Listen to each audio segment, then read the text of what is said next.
untuk review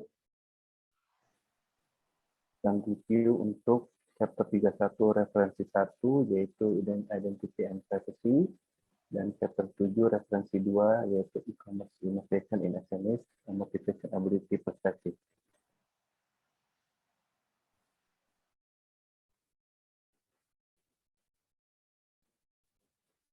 Identity and Privacy, jadi peluncuran Google Plus pada tahun 2011 merupakan waktu yang tepat atau titik balik untuk memikirkan privasi data digital. Google Plus secara eksplisit menargetkan ketidakpuasan para pengguna Facebook terhadap informasi mereka, yaitu contohnya tentang terkait fitur tagging. Jadi fitur tagging ini digunakan untuk membuat basis data pengenal wajah atau facial recognition, di mana di dalam model Facebook standar itu akan langsung diaktifkan. Jadi maksudnya adalah apabila ada foto yang kita tidak tahu punya siapa, tetapi dia akan melihat wajahnya dan itu dia akan membuat basis data ini wajahnya mirip siapa, dan itu banyak yang protes hingga tahun 2008 hanya sebentar itu langsung ditutup, terus sudah tidak digunakan lagi untuk fitur tagging facial recognition tersebut. Karena hal tersebut membuat ketidakpuasan para pengguna Facebook, jadi menurut pendapat kepuasan pelanggan di tahun 2010 yang dikembangkan oleh University of Michigan, Facebook mendapat skor 5% terbawah di antara penyedia layanan operator kabel, maskapai penerbangan, dan dinas pajak pembayaran. Privacy sendiri menurut Oxford English Dictionary adalah keadaan atau kondisi sendirian, tidak terganggu atau bebas dari perhatian publik sebagai urusan pilihan atau haknya, dan juga disebut pengasingan, atau kebebasan dari campur tangan atau penyusupan. Kondisi sendirian di dunia digital adalah sesuatu yang sangat sulit, mengingat banyaknya koneksi di dalam dunia digital. Helen Nissenbaum dari New York University memberikan satu pendapat yang sangat membantu. Apa yang dipedulikan orang bukanlah sekedar membatasi arus informasi, tetapi memastikan bahwa arus itu mengalir dengan tepat. Contohnya adalah kita apabila menggunakan aplikasi X, informasi yang kita berikan pasti akan menjadi pertanyaan apakah ini akan dijaga dan sudah diperlakukan dengan baik. Tetapi setelah peristiwa 11 September, pemerintah Amerika Serikat menata ulang aturan pencarian orang dan penyitaan peraturan menjadi lebih rumit. Entitas atau badan tertentu tidak hanya diperintahkan untuk menyerahkan informasi terkait data pelanggan mereka, tetapi juga diperintahkan secara hukum untuk menyangkal bahwa mereka telah melakukan hal tersebut. Jadi bisa dibilang bahwa mereka boleh menutupi atau mengambil data secara diam-diam, dan apabila ketahuan, mereka bisa menyangkalnya. Terkait perubahan hukum tersebut dengan peningkatan teknologi database, maka pencarian informasi dan pemrosesan gambar lebih banyak diketahui tentang individu di Amerika Serikat daripada sebelumnya. Jadi sebelumnya mungkin hanya sedikit orang terdeteksi karena terkait 19 ini, semakin banyak orang yang akan dapat informasinya. Lalu disahkannya Undang-Undang Patriot Amerika Serikat pada bulan Oktober 2001, pejabat pemerintah memperoleh wewenang baru untuk mengawasi kemungkinan ancaman. Untuk warga negara mereka sendiri, pihak berwenang dapat ke Foreign Intelligence Surveillance Act atau FISA untuk meminta izin memantau panggilan telepon, email, pesan teks, dan munculnya telepon pintar dan maraknya komunikasi elektronik. Otoritas publik juga mengembangkan alat baru untuk memantau individu tertentu dan melacak keberadaan fisik mereka melalui data geolokasi. Di saat ini juga banyak perusahaan yang mengabaikan atau sedikit menghargai gagasan Nissenbaum tentang integritas kontekstual yang terkait dengan individu. Contohnya dalam serial investigasi Wardeno, menyimpulkan bahwa Dictionary.com itu memasang 234 tracking cookie dalam browser pengguna dalam satu kunjungan.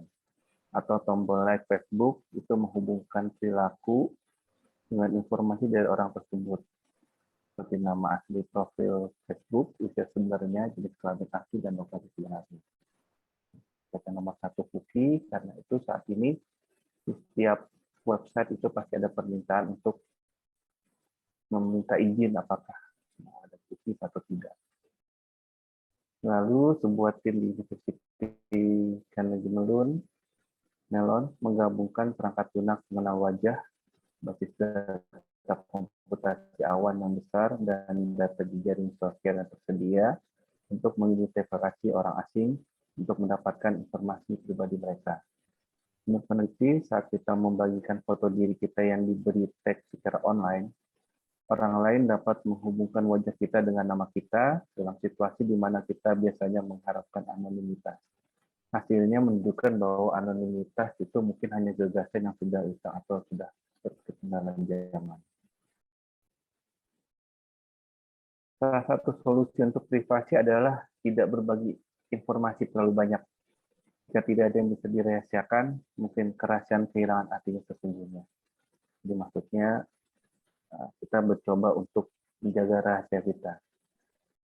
Contoh ekstrimnya adalah memilih keluar dari dinasti digital. Misalnya hidup tanpa ponsel, tanpa e-book, tanpa file musik MP3, tanpa email, tanpa Facebook, Google. Namun ini akan sulit dipahami oleh banyak orang, tapi kebetulan untuk mencabut biasanya cara ini bukan jalan yang populer juga untuk banyak orang, karena ketergantungan terhadap dunia digital sudah semakin tinggi. Perubahan privasi di dalam browser, ponsel, dan penyimpanan data yang sangat besar bisa dikatakan tidak mungkin terjadi. Contohnya, proses pengadilan di Amerika, seorang hakim federal Amerika menolak untuk menghentikan gugatan class action terhadap praktik Google yang menggunakan mobil Street View untuk mencari Wi-Fi.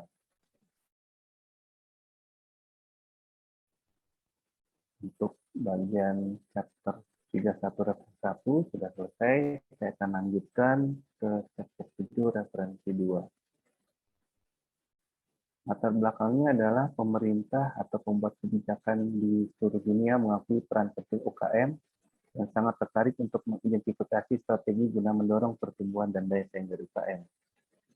Salah satu strategi tersebut adalah promosi dengan menggunakan teknologi informasi dan komunikasi atau TIK pada umumnya dan e-commerce pada khususnya. Inovasi UKM untuk menggunakan e-commerce telah mendapat perhatian yang signifikan. Beberapa pekerjaan berfokus pada kategorisasi umum e-commerce di perusahaan kecil, yang lain berusaha memahami manfaat potensial e-commerce untuk efisiensi dan desain perusahaan. Sifat terbatas atau variabilitas adopsi e-commerce di UKM juga telah diselidiki melalui penelitian yang mempelajari faktor-faktor yang memfasilitasi atau menghambat adopsi tersebut. Beberapa kesenjangan, maksudnya skala dikotomi skala yang hanya memberikan jawabannya atau tidak, ada dua pilihan. Contohnya di sini mana yang akan mengadopsi dan mana yang tidak mengadopsi. Lalu yang kedua, kurangnya informasi terkait untuk apa UKM berusaha dalam melakukan inovasi e-commerce. Yang ketiga, asumsi yang melekat terkait efisiensi dan daya saing dari UKM. Yang keempat, hanya fokus pada faktor belanja dengan sedikit sumber model, teoritis, dan konseptual. Review ini untuk meningkatkan pemahaman e-commerce di UKM dengan menggunakan teori motivasi, dengan menggunakan teori dari teori motivasi kemampuan. Teori inovasi merupakan salah satu pendekatan teoritis yang digunakan untuk memandang sebuah e-commerce. Inovasi dapat didefinisikan sebagai ide atau objek yang baru atau dianggap baru. Inovasi pada sistem informasi dapat berupa produk atau proses, sedangkan inovasi sosial mencerminkan inovasi proses. Inovasi proses di sisi lain dapat berupa administrasi dan atau teknologi. Dan teknologi dapat berbasis pada jaringan atau non-jaringan. E-commerce bisa dianggap sebagai inovasi teknologi. Dalam hal ini, ia berbagi fitur dengan semua inovasi teknologi. Teknologi dasar dalam e-commerce adalah jaringan. Ini bisa kita lihat pada gambar berikut. Di inovasi ada sistem, organisasi, dan sosial. Sedangkan teknologi ini e-commerce ada di teknologi dan di network.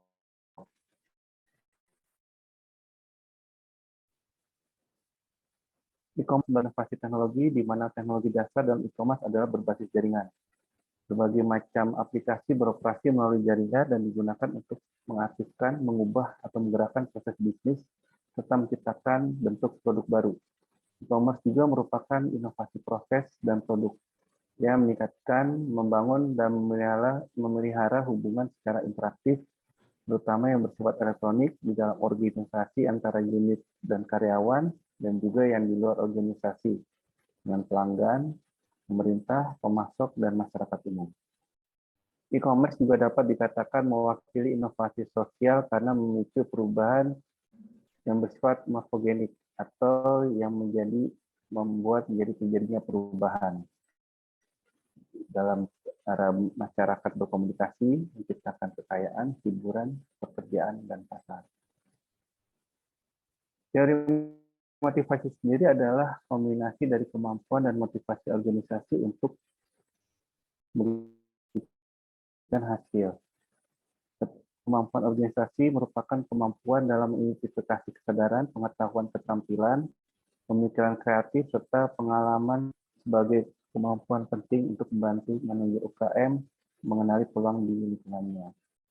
Untuk kemampuan ini kita dapat menjadi 3 kategori utama, yaitu kesiapan organisasi, kemampuan organisasi, dan kemampuan e-commerce.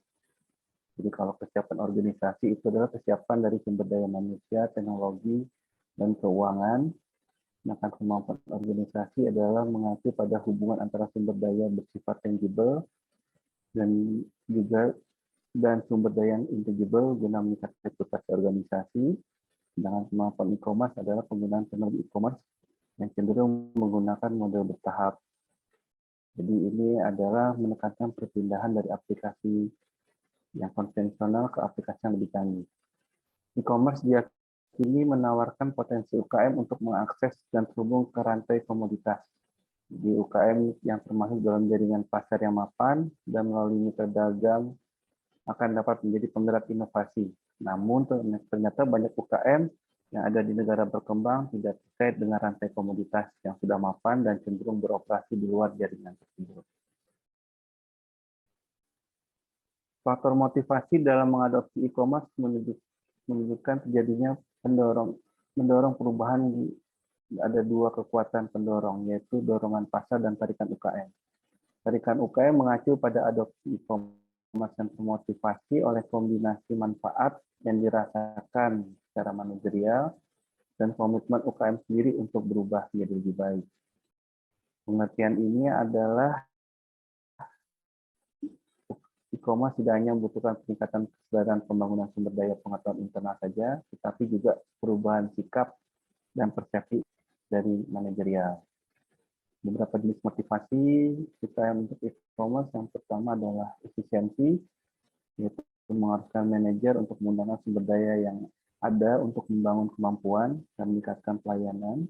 Legitimasi, yaitu kebutuhan untuk memenuhi tuntutan peraturan tersebut, dan meniru. Jadi UKM cenderung meniru perilaku dari tindakan atau pesaing yang sukses terlebih dahulu tanpa mempertimbangkan efisiensi dan legitimasi. Ada 4 tingkat perkembangan untuk memahami perbedaan antara perusahaan dengan tingkat e-commerce-nya, yaitu tingkat dasar, tingkat eksplorasi, tingkat lulus, dan tingkat ahli. Tingkat dasar adalah UKM yang memiliki komputer atau TIK lain, tetapi menggunakan hanya untuk tujuan administratif saja, dan tidak memiliki kemampuan untuk online. Sedangkan eksplorasi tingkat di atasnya, yaitu sudah memiliki akses ke email dan atau informasi secara online. Lalu ada tingkat lulus, UKM telah mengembangkan situs web, tetapi tanpa ada kemampuan lanjutan. Lalu ada tingkat ahli, yaitu UKM yang sudah memiliki situs web, dan lebih maju sehingga ada kemampuan interaktif, sehingga dapat melakukan transaksi atau integrasi dengan sistem lain. Ada 5 dimensi yang mempengaruhi proses inovasi e-commerce dalam UKM. Dimensinya adalah kesiapan organisasi, kapabilitas e-commerce, faktor motivasi e-commerce, dan posisi rantai komoditas. Jadi bisa dilihat di sini di tabelnya, cuma izin saya kecil, buat summary-nya saja di sini. Jadi kalau tingkat dasar itu sangat kekurangan dalam kesiapan organisasi. Jadi organisasinya belum siap. Mereka juga kekurangan sumber daya manusia, teknologi, dan keuangan. Tidak memiliki kemampuan bisnis inti, sedangkan penggunaan TIK, kalaupun ada, cenderung belum sempurna dan tidak ada otomatisasi proses bisnis dasar, dan tidak menyadari peluang terkait inovasi e-commerce. Tingkat eksplorasi masih mengetahui sangat sedikit tentang persyaratan atau melakukan operasi di pasar elektronik secara efektif, namun menunjukkan kemampuan e-commerce yang lebih tinggi. Kemampuan organisasi mereka untuk menjadi hal khusus dalam melakukan bisnis pasar berada pada tingkat kelulusan yang lebih tinggi. Ketidakmampuan mereka untuk mengembangkan sumber daya manusia dan teknologi menghalangi mereka untuk ke tingkat yang lebih tinggi. Tingkat kelulusan, meskipun tanpa situs web yang berfungsi lanjutan, menggunakan email secara interaktif dan kreatif, namun sudah menggunakan email secara interaktif dan kreatif. UKM menunjukkan kesiapan dan kemampuan organisasi untuk tumbuh. Manajer UKM dengan tingkat kelulusan harus bertujuan mengembangkan strategi yang diarahkan pada proses bisnis inti mereka, sehingga penggunaan e-commerce menjadi bagian dari aktivitas bisnis mereka. Lalu tingkat ahli termotivasi oleh faktor penarik pasar dan semakin mampu mengambil pendekatan strategis untuk e-commerce, didorong oleh kebutuhan akan efisiensi internal yang lebih besar. Tingkat ini mengekspor hampir 100% barang atau jasa mereka, dan mereka menunjukkan tingkat kedewasaan dan perkembangan yang tinggi. Kesimpulannya, manajer UKM harus mengenali e-commerce sebagai proses inovasi yang berkelanjutan dan menilai kemampuan serta motivasi mereka untuk berhasil melakukan proses ini secara berkelanjutan juga. Beberapa poin masalah yang perlu ditangani bila penelitian ini berlanjut, yaitu penggunaan e-commerce, bagaimanapun hanya merupakan salah satu bahan untuk meningkatkan kinerja bisnis dan perlu dipertimbangkan bersama berbagai strategi intervensi lainnya yang terkait dengan layanan perkembangan bisnis. Kemudian kurangnya fokus pada sumber daya manusia dan faktor pengetahuan yang memandu pertumbuhan dan perkembangan bisnis e-commerce. Memantau bagaimana UKM menggunakan atau meninggalkan e-commerce dan faktor motivasi dan kemampuan mana yang penting dalam mengambil keputusan sehingga dapat digunakan untuk menyarankan perbaikan dan modifikasi teori adopsi inovasi yang melibatkan TIK untuk UKM pada umumnya. Demikian presentasi dari saya. Terima kasih. Oke, baik untuk Tony atas presentasinya. Seperti biasa, berikutnya kita diskusikan isi dari 2 bab buku ini ya. Yang pertama terkait dengan identity dan privacy, yang berikutnya adalah mengenai e-commerce di dalam UKM atau SME. Persilakan yang akan mendiskusikan, silakan.